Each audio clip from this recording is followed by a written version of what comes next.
Republicans who led the charge against Schiff are also denouncing what they call special treatment of President Biden's troubled son, Hunter. We know for a fact that he lied. Shows there's a two-tier system of justice right now. If it's a Democrat, they're not going to pursue it as hard. They're going to find a way around it. And if it's a Republican, they're going to pursue it with everything they've got.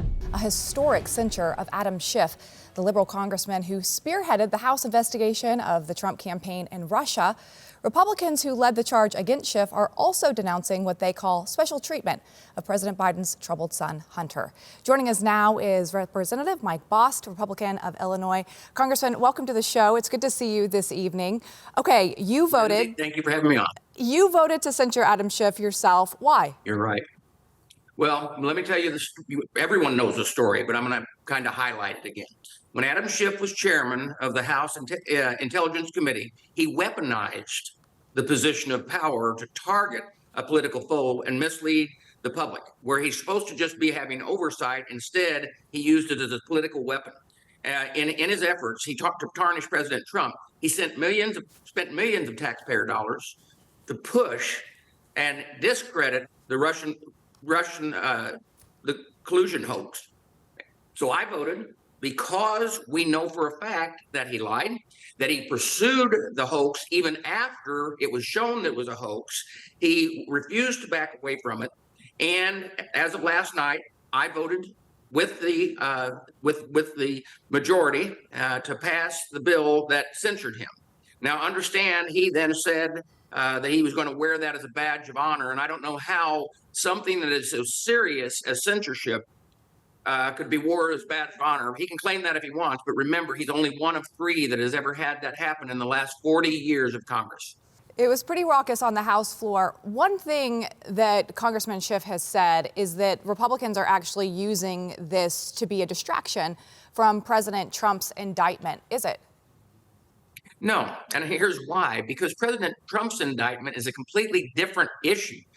First off, you're indicting a president for a situation with materials that has been actually proved out, and the Supreme Court ruled on during the time of Bill Clinton that a president can actually declassify material, and because of that, it would be one thing if it wasn't the president, but the president, because of the Supreme Court ruling and the way the Constitution is, the president really is in the middle of a kangaroo court right now, and I think it'll prove out that way. Okay, so let me ask you about this, because this got brought to the floor by Congresswoman Anna Luna. She used what's called special privilege. Ultimately, it means that she can bypass committee to bring something to the floor. When Republicans got the majority back, they said they wanted to go back to regular order, which means they want to use committee to make sure they've done their due diligence. Right. That's not what happened here. And many people, you have centrist Republicans are saying, I don't like the way Republicans are starting to govern. We should go back to using committee, and that's not how this happened. Do you have concern about that? I have some concern. I believe that we should use regular order. That still didn't change my vote, obviously. I wish it would have went through committee. I think it would have got the same results. I believe that it is well within the rules what she did. Matter of fact, she was actually one of the people that said we should use regular order and made sure that that was in the rules. And yeah, I wish she hadn't had it done this way, but I think the results would have been the same regardless of which way she did it.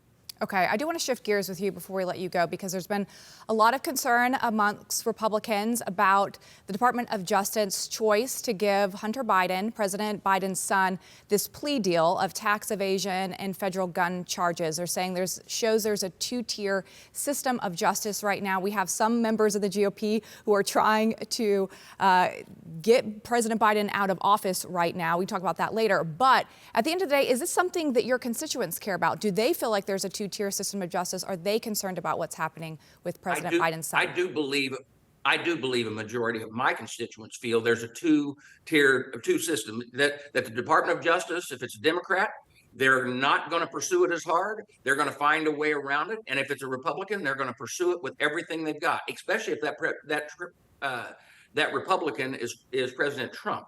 Now, in the case of Hunter Biden, understand this. He got a slap on the wrist is all he got. And that slap on the wrist yes, he's dealing with the charges that were there, but there's more things that are out there. More evidence is piling up through our investigating committees here in the House that there was a continuing of a questionable behavior, not over only of Hunter Biden, but many others in the Biden family. And we will continue to investigate that through the committee and through the evidence and follow it where it goes. And I think what we'll end up finding, because I know of, we know of what Jamie Comer is already working on, what Jim Jordan and his committee are working on, and there's a lot more to this. The fact that the Department of Justice has only charged him that little bit, if they think that's going to make it all go away, it's not. Yes, and like you said, you have the Oversight Committee and the Judiciary Committee investigating this. People are watching those very closely. Congressman Bost, great to see you this evening. Thanks for being with us. Thanks for having me on.